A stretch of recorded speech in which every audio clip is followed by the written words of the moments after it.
Over here, purposely to be recorded.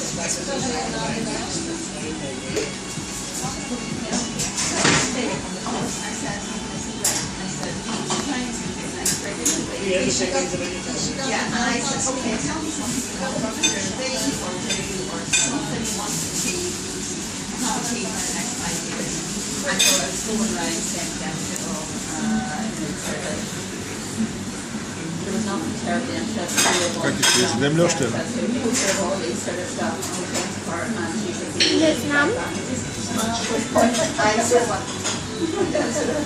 Nice guys.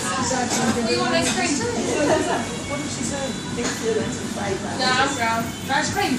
Or you want me gloves? Exactly. Very nice. No, I'm brown. So she's a Okay. student in training. You know? She's What's it? She was born in Argentina, so she has got point to Argentina and Italian citizenship.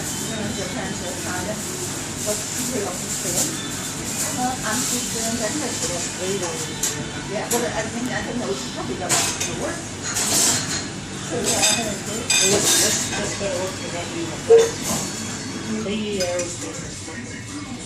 I turned the... Alright.